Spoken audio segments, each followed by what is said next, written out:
प्रदेश में सचिवालय कर्मचारियों के बाद अब सर्वानुबंध कर्मचारी भी अपनी मांगों को लेकर मुखर हो गए हैं। सर्वानुबंध कर्मचारी महासंघ ने सरकार पर उनके साथ सौतेला व्यवहार करने का आरोप लगाया है। शिमला में पत्रकार वार्ता कर महासंघ के अध्यक्ष कामेश्वर शर्मा ने कहा कि पहले अनुबंध कर्मचारी साल में 2 बार अपना अनुबंध कार्यकाल पूरा करने के बाद नियमित हो जाते थे, मगर अब कार्मिक विभाग ने दिसंबर 2023 को अधिसूचना जारी की है, जिसमें केवल एक ही बार अनुबंध कर्मचारी नियमित होंगे, जिससे अनुबंध कर्मचारियों को 1 साल तक नियमितीकरण का और इंतजार करना पड़ेगा, जो कि अनुबंध कर्मचारियों के साथ सौतेला व्यवहार है।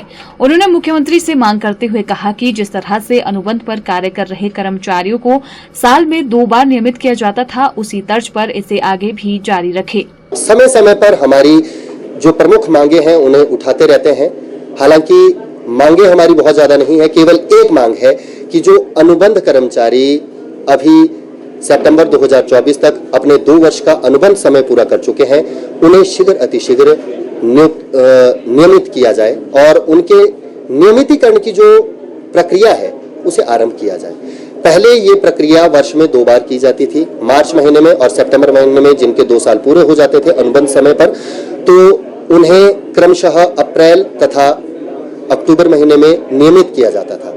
लेकिन जो आज ये हमने प्रेस कॉन्फ्रेंस की है, इसका जो प्रमुख कारण है वो सरकार के द्वारा की गई 2 दिसंबर 2023 को नोटिफिकेशन है, जिसके अनुसार केवल अब वर्ष में 1 बार अनुबंध कर्मचारियों को मार्च महीने में या अप्रैल महीने में नियमित किया जाएगा और इससे लगभग प्रदेश के 4000 अनुबंध कर्मचारी प्रभावित हो रहे हैं।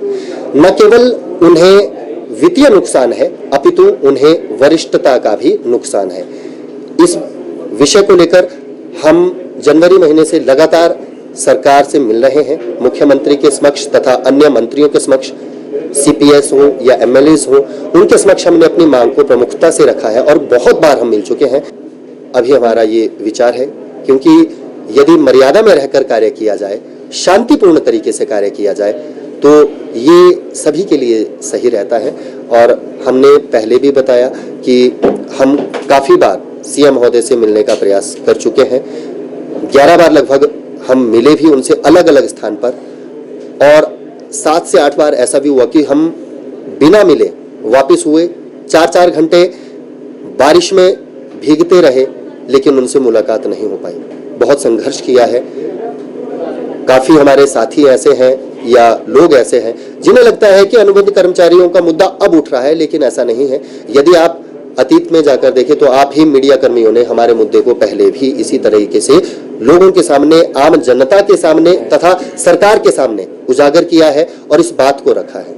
हालांकि पहले हम जितनी बार मुख्यमंत्री महोदय से मिले, उन्होंने हामी भरी थी, लेकिन वो पूर्ण रूप से हामी नहीं थी। साथ में वो आर्थिक संकट का भी उसमें बात अपनी रखते थे।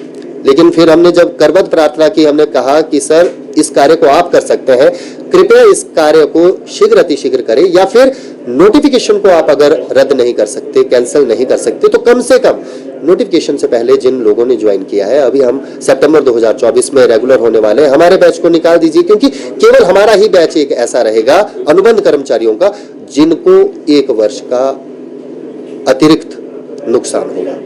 6 महीने का लॉस तो हमारे को वैसे भी हो रहा है। अप्रैल में जिन लोगों की हमारी ज्वाइनिंग हुई है, 2 वर्ष का कार्यकाल पूरा कर चुके हैं अनुबंध कर्मचारी हमारे, तो वो 6 महीने तो वैसे भी काट रहे हैं, तो आगे और ज्यादा लॉस होगा। और इसी वजह से न केवल वित्तीय नुकसान, वरिष्ठता का नुकसान भी है, और महंगाई आज के दौर में इतनी है कि अनुबंध कर्मचारियों का गुजारा करना मुश्किल हो जाता है। तो सरकार से केवल इतनी प्रार्थना है करबद्ध तरीके से कि शीघ्र अतिशीघ्र हम अनुबंध कर्मचारियों के नियमितीकरण की प्रक्रिया को आरंभ शीघ्र अतिशीघ्र किया जाए।